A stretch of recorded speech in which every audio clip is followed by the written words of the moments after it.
আজকের ঘটনাটি একজন পাকিস্তানি ট্রাক ড্রাইভারের। ঘটনাটির যত গভীরে আপনারা যাবেন, আপনাদের শরীর ততই শিহরিত হবে।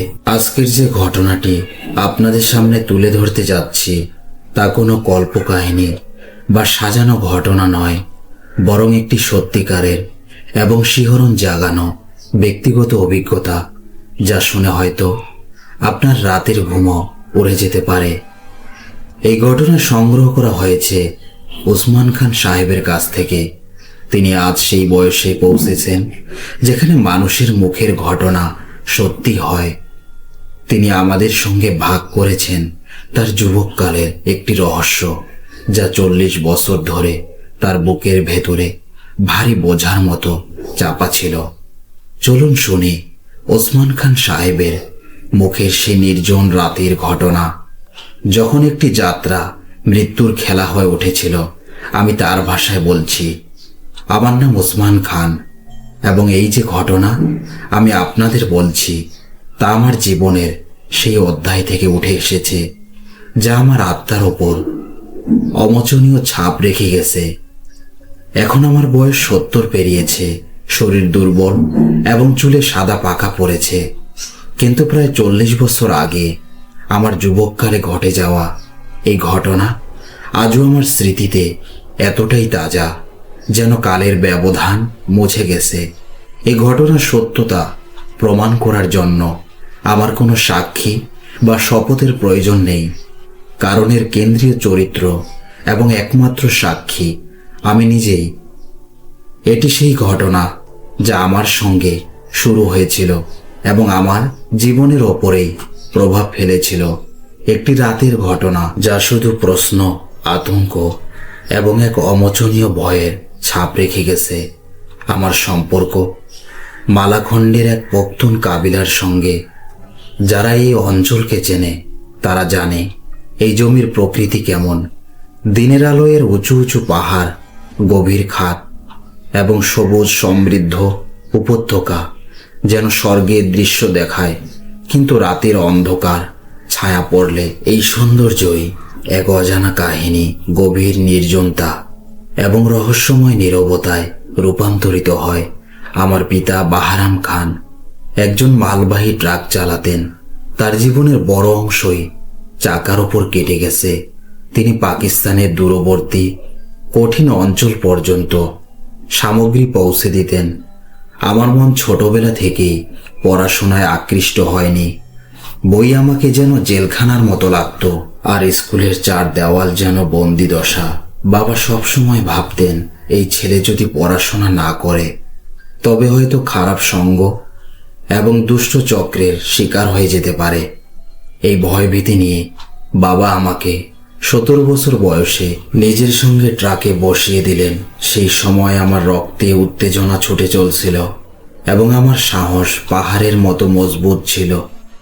বাবার কঠোর নজরদারি ও শেখানোর মাধ্যমে আমি খুব শীঘ্রই ট্রাক চালানোর সব ধাপ শিখে ফেলেছিলাম, যা বইতে নয় বরং সড়কে শেখা যায়। 20 বছর বয়সে আমি হয়ে উঠেছিলাম একজন দক্ষ এবং অভিজ্ঞ ট্রাক ড্রাইভার।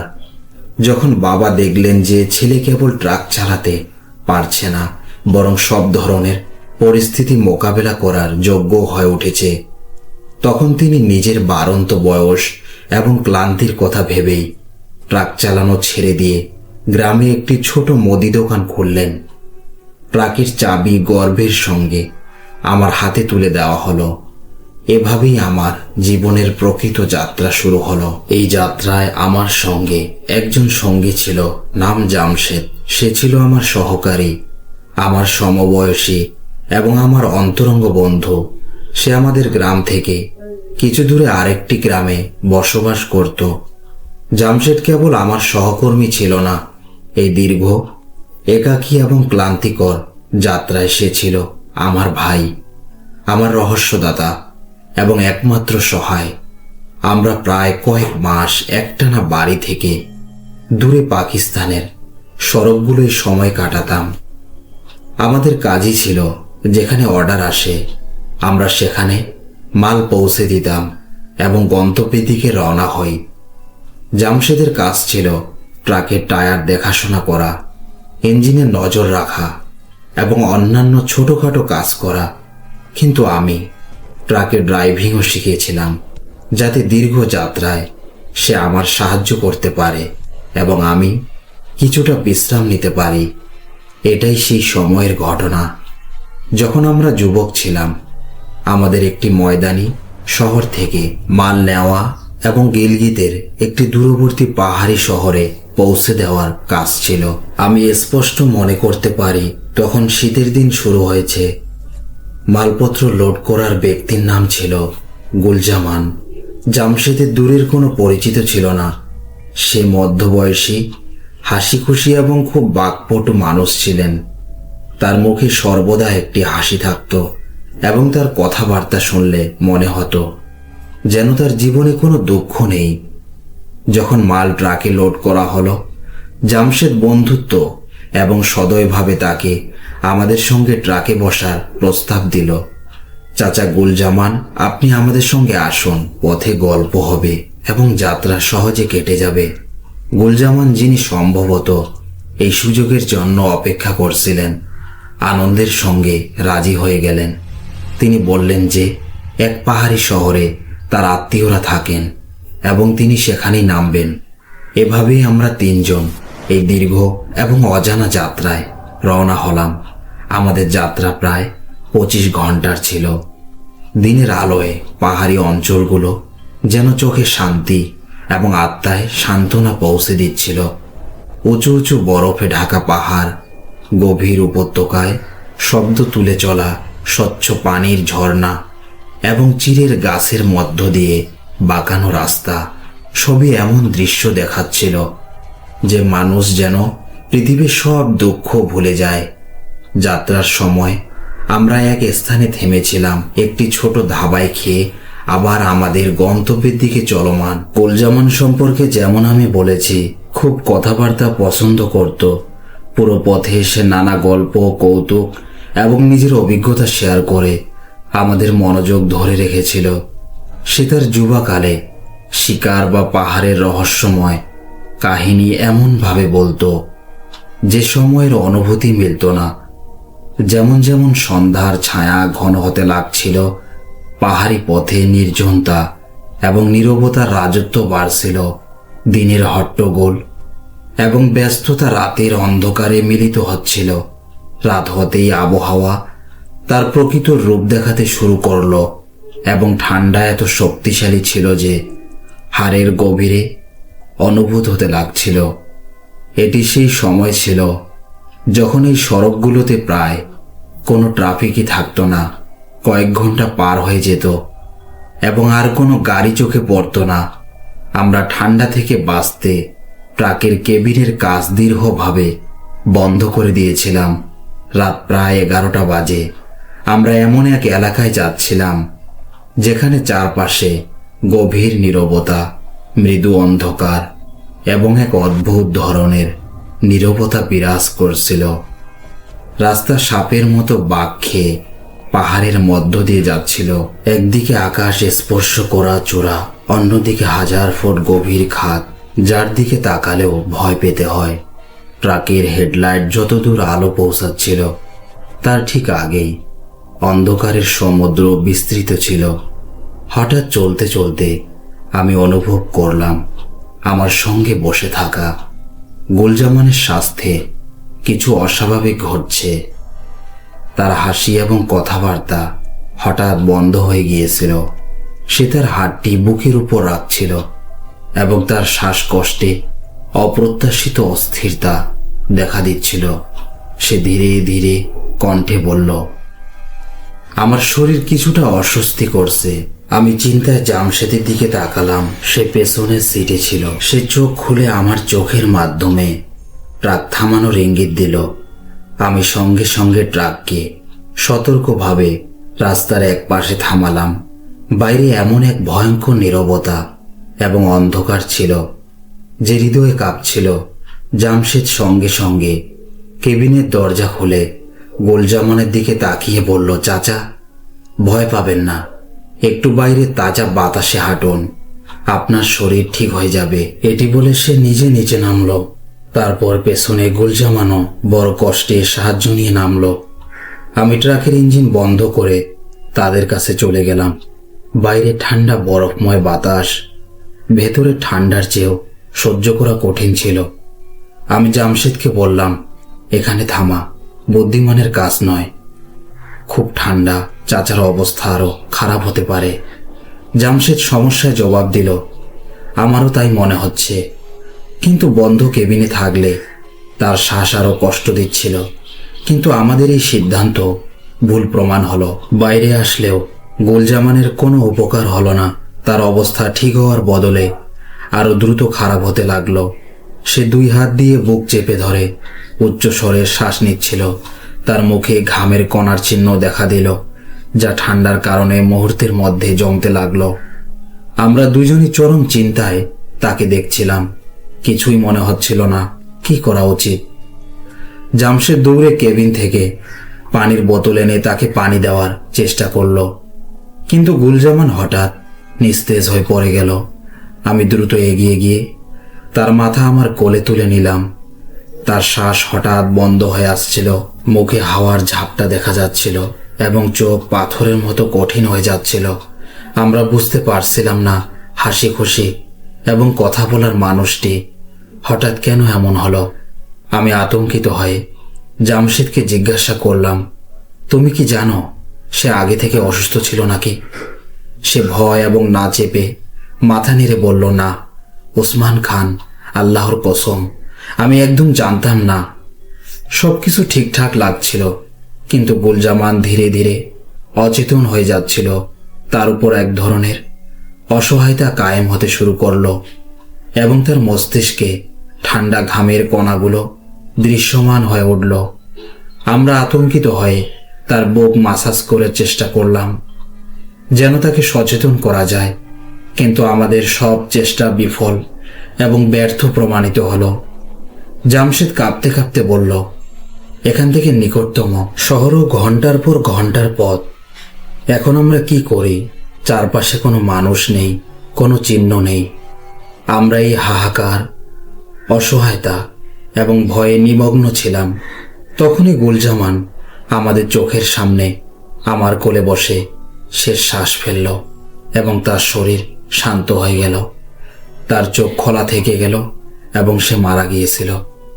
ওই মুহূর্তে আমার এবং জামশেদের অবস্থা শব্দে প্রকাশ করা সম্ভব নয়। মনে হচ্ছিল যেন কেউ আমাদের শরীর থেকে সমস্ত রক্ত চুষে নিয়েছে এবং আমাদের পায়ের তলার মাটি যেন চলে গেছে। আমার ধারণায় গুলজামানের মৃত্যু হৃদরোগের তীব্র আক্রমণের কারণে হয়েছে, যা প্রাণঘাতী প্রমাণিত হলো। হায় আল্লাহ, এটা কি হলো? আমি হতবাক অবস্থায় বললাম। জামশেদ স্তব্ধ হয়ে গেল, তার চোখ থেকে অশ্রু ঝরতে শুরু করলো। এখন কি হবে? ওসমান খান, সে তো মারা গেছে।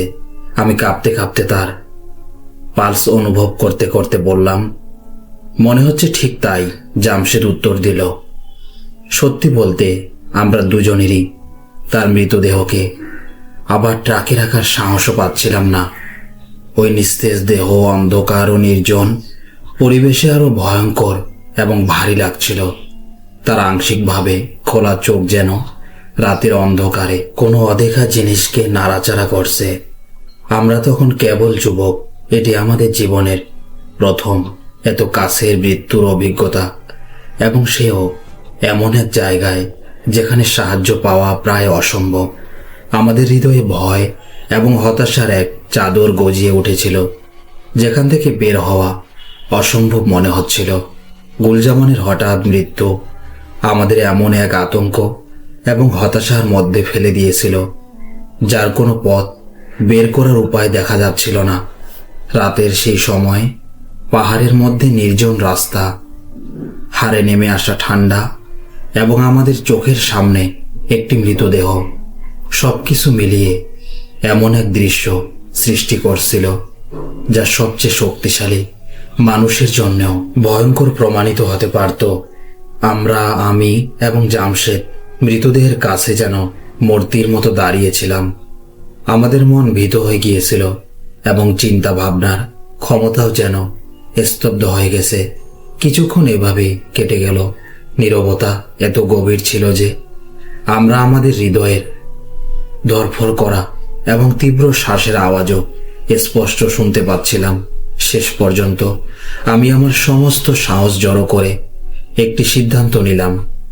আমি জামশেদের কাঁধে হাত রাখলাম, যিনি এখনো ধাক্কায় লাশকে দেখছিলেন। জামশেদ, আমাদের কিছু করতে হবে। আমরা হাত জোড়া করে বসে থাকতে পারি না। আমার কথা শুনে সে চমকে উঠল, ভয়ঙ্কর চোখে আমার দিকে তাকালো। আমরা কি করব? ওসমান খান, পুলিশকে বলবো? তারা তো আমাদেরই খুনি মনে করবে। কেউ আমাদের কথা বিশ্বাস করবে না। তার কণ্ঠে তীব্র ভয় এবং অসহায়তার প্রতিফলন ছিল। সে সত্যি বলছিল। এই এলাকায় এমন ঘটনা প্রায় সন্দেহের চোখে দেখা হয়। আমি তাকে আশ্বস্ত করার চেষ্টা করলাম, না, এমন কিছু হবে না। আমরা সত্য বলবো, কিন্তু সবচেয়ে আগে আমাদের এখান থেকে কোনো বসতি বা মানুষের কাছে পৌঁছাতে হবে। কাউকে সাহায্যের জন্য খুঁজতে হবে। আমার মনে একটি পরিকল্পনা এলো। শোনো জামশেদ, তুমি এখানে লাশের পাশে বসো। সাহস করো। আমি কাছে কোনো বসতি বা সাহায্য খুঁজতে যাই।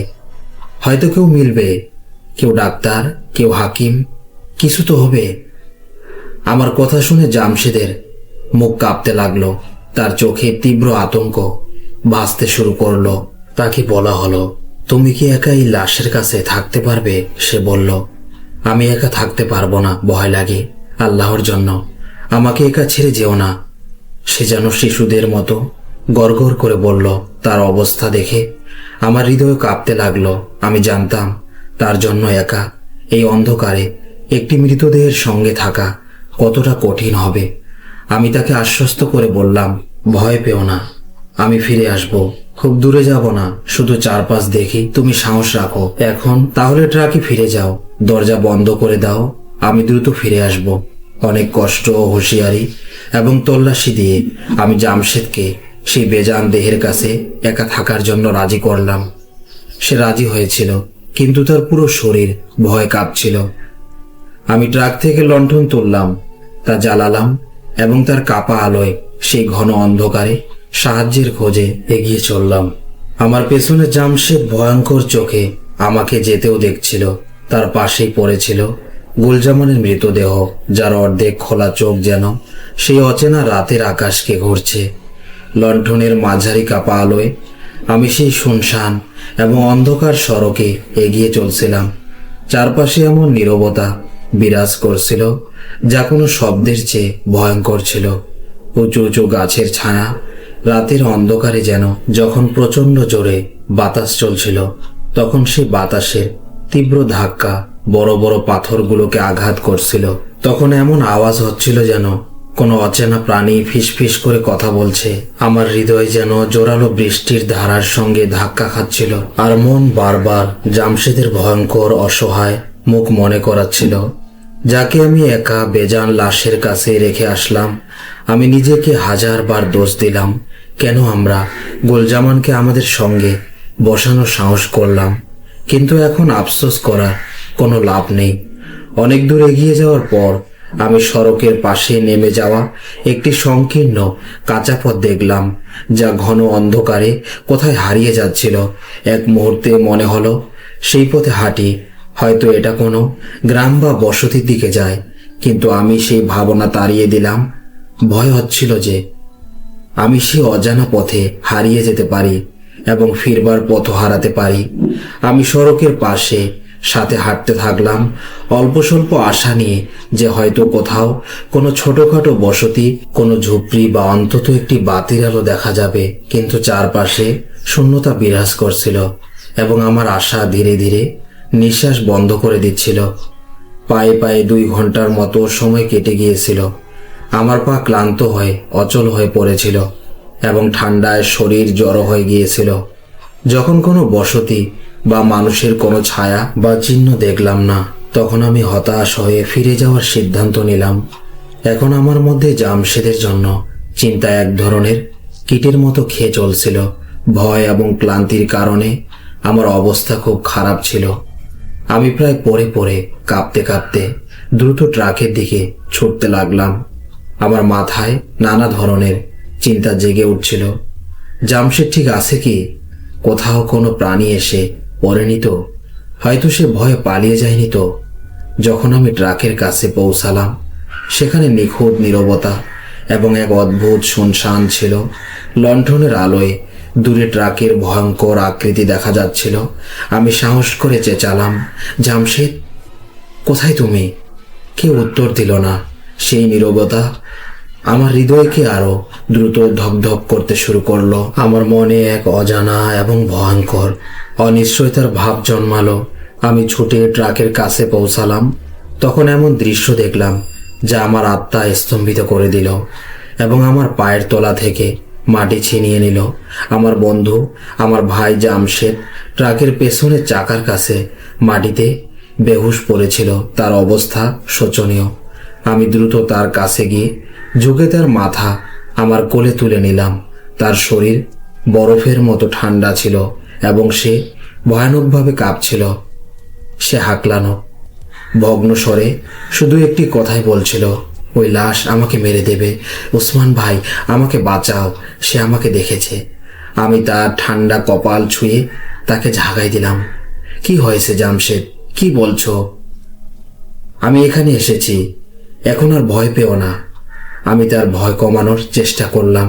সে ভয়ঙ্কর চোখে গুলজামানের লাশের দিকে ইঙ্গিত করল, যা কয়েক ধাপ দূরে এমনভাবে পড়েছিল। সে জড়সড় কণ্ঠে বলল, সে উঠে বসে গেছে। এই শুনে আমার শরীরে একরকম শিহরণ ছড়িয়ে পড়ল। তুমি কি বললে? আমি আতঙ্কিত হয়ে জিজ্ঞেস করলাম। সে উঠে বসে গেছে, জামশেদ হুঁশে আছে। এটা কিভাবে সম্ভব? সে তো মারা গেছে। আমি গুলজামানের লাশের দিকে তাকালাম। লাশ ততটাই অচেতন, অচল এবং শক্ত হয়ে পড়েছিল। অর্ধেক খোলা চোখ ফ্যাকাশে এবং মুখে মৃত্যু ঝলমল করছিল। না, এটি আমাকে মেরে দেবে।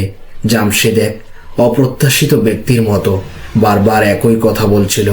তার চোখ আমাকে ভয়ঙ্করভাবে ঘুরে দেখছিল। আমার মনে হলো সে লাশের পাশে একা বসে থাকা, অন্ধকার এবং ঠান্ডার কারণে জোরে মানসিক চাপ এবং ভয়ের শিকার হয়ে গেছে। আমি তাকে সাহস দেওয়ার চেষ্টা করলাম। তুমি কি বলছো জামশেদ? লাশও কি কখনো উঠে বসতে পারে? এটা তো তোমার কল্পনা। জামশেদ আমার চোখে চোখ রাখে এবং একটি কঠিন আচিন্তযোগ্যভাবে বলল, হ্যাঁ, বসতে পারে। তারপরে হঠাৎ এক ঝটকায় তার মাথায় একদিকে, তার চোখ খুলে রইল। আমি হতবাক, ভয়ানকভাবে তাকালাম। আমার চোখের সামনে এক অন্ধকার নেমে এলো। জামশেদও মারা গেছে। তার চোখে ভয় এবং এমন এক অপ্রকাশ্য আতঙ্ক ঝরে পড়েছিল, যেন সে নিজের মৃত্যুকে নিজের চোখে দেখেছিল। হায় আল্লাহ, এটা কি হয়েছে? আমি চমকে বললাম, এটি কেমন? কিয়ামত আমার উপরে নেমে এসেছে। আগে তো শুধু একটি লাশ ছিল, কিন্তু এখন আমার সামনে এক নয়, দুই লাশ পড়ে আছে। আমার প্রিয় বন্ধু জামশেদের লাশ আমার কোলে, তার অচল মাথা আমার হাতের ওপর। আমি সেই নির্জন শুনশান রাস্তার মাঝে উঁচু এবং ভয়ঙ্কর গাছগুলির ছায়ার মধ্যে এই দুই লাশের সঙ্গে একা, অসহায়। এখন আমার নিজের জীবনও নিয়ে ভয় শুরু হলো। জামশেদের শেষ কথাগুলো যেন হাতুড়ির মতো আমার মস্তিষ্কে আঘাত করে চলেছে। লাশ উঠে বসে গেছে। আমি অস্থির হয়ে গুলজামানের লাশের দিকে তাকালাম। সেই ভয়ঙ্কর অচল লাশ শুনশান জায়গায় এতটাই আতঙ্কজনক লাগছিল যে আমার ধারণা হচ্ছিল হয়তো এটা এখনই উঠে বসবে। তার অর্ধ খোলা চোখ যেন আমাকে ঘুরে দেখছিল। আমি কতক্ষণ এভাবে সেখানে বসেছিলাম, কিছুই বুঝতে পারছিলাম না। আমার মস্তিষ্ক সম্পূর্ণভাবে স্থির হয়ে গেছে। আমার সামনে দুই লাশ, একটি সেই মানুষ যার সঙ্গে আমরা কয়েক ঘন্টা আগে মিলিত হয়েছিলাম, আরেকটি আমার প্রাণের বন্ধু যার সঙ্গে আমার যৌবনের সেরা সময় কেটেছে। জামশেদের আতঙ্কিত মুখ এবং তার খোলা চোখ প্রশ্ন করে উঠছিল, কিন্তু আমার কাছে কোনো উত্তর নেই। সেই নির্জন রাতের নীরবতা আগে থেকে অনেক বেশি ভয়ঙ্কর এবং হাড় ভাঙা মনে হচ্ছিল। প্রতিটি শব্দে আমার হৃদয় উঁচু হয়ে উঠছিল। আমি অনুভব করছিলাম যেন অন্ধকারের মধ্যে অসংখ্য চোখ আমাকে দেখছে। জামশেদের শেষ কথাগুলো আমার কানে ঘুরপাক খাচ্ছিল। লাশ উঠে বসে গেছে। আমি বারবার গুলজামানের লাশের দিকে তাকাচ্ছিলাম এবং প্রতিবার আমার শরীরের মধ্যে এক শীতল ভয়ের ঢেউ ছুটে যাচ্ছিল। আমার মন কোনোভাবেই বিশ্বাস করতে চাচ্ছিল না যে একটি মৃতদেহ নিজের ইচ্ছায় হেলাফেলা করতে পারে। কিন্তু জামশেদের চোখে মৃত্যুর আগে যে অজেয় আতঙ্ক আমি দেখেছিলাম তা কোনো কল্পনার ফল হতে পারে না। সে এমন কিছু থেকে ভয় পেয়েছিল যা বাস্তব, যা প্রাণঘাতী ছিল। হঠাৎ আমার মনে হলো, না, হয়তো আমার অবস্থায় এই দুই লাশের মতোই হতে পারে। তখনই আমি সিদ্ধান্ত নিলাম, এখনই এখান থেকে চলে যাওয়া উচিত। এই ভাবনাই যেন আমার মধ্যে বিদ্যুতের মতো উদ্দীপনা ঢুকিয়ে দিল। আমি সব সাহস জোগাড় করে জামশেদের লাশকে ধীরে ধীরে মাটিতে নামালাম। তার মুখ দেখাও আমার জন্য ভয়ঙ্কর ছিল। আমি এই দুই লাশকে রাস্তা থেকে ঘষে এক পাশে সরালাম এবং কাঁপছে হাত দিয়ে ট্রাকের দরজা খুলে ড্রাইভিং সিটে বসলাম। আমার হাত এতটাই কাঁপছিল যে চাবি সরকাতে পারছিলাম না। অনেক চেষ্টার পরে আমি চোখ বন্ধ করে আল্লাহকে স্মরণ করলাম এবং কষ্ট করে ট্রাক স্টার্ট করলাম। ইঞ্জিনের ঘন গর্জন সেই ভয়ানক নীরবতাকে ভেঙে দিল এবং আমার প্রাণে প্রাণ ফিরে এলো। আমি ট্রাককে কোনো কিছু না দেখে চালাতে শুরু করলাম। আয়নার পেছনে তাকানোর সাহসও পাচ্ছিলাম না, ভয় হচ্ছিল হয়তো ওই দুই লাশ রাস্তায় দাঁড়িয়ে দেখাবে বা আরো ভয়াবহ গুলজামানের লাশ বসে থাকতে পারে।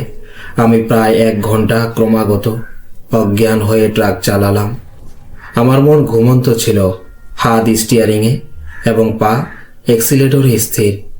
পরবর্তীতে দূরে কিছু টিমটিম করে আলো দেখা গেল। ছোট্ট একটি গ্রাম মনে হলো। সেই আলো যেন জীবনের নিদর্শন। আমি ট্রাক এক পাশে রাখলাম এবং লড়াই করে সেই লোকদের দিকে গেলাম যারা ছোট্ট একটি ধাবার আশেপাশে আগুনের চারপাশে বসেছিল। সকাল হতে এখনো কিছুটা সময় বাকি। মানুষগুলো আমাকে এই বেদনাদায়ক আতঙ্কিত অবস্থায় দেখে কাছে ডেকেছিল। কেউ পানি দিয়ে সাহায্য করলো, কেউ গরম চা দিল। ধাবার মালিক, যিনি এক সৎ হৃদয় সম্পন্ন বৃদ্ধ ছিলেন, আমার কাঁধে হাত রেখে আমার অবস্থার কারণ জানতে চাইলেন।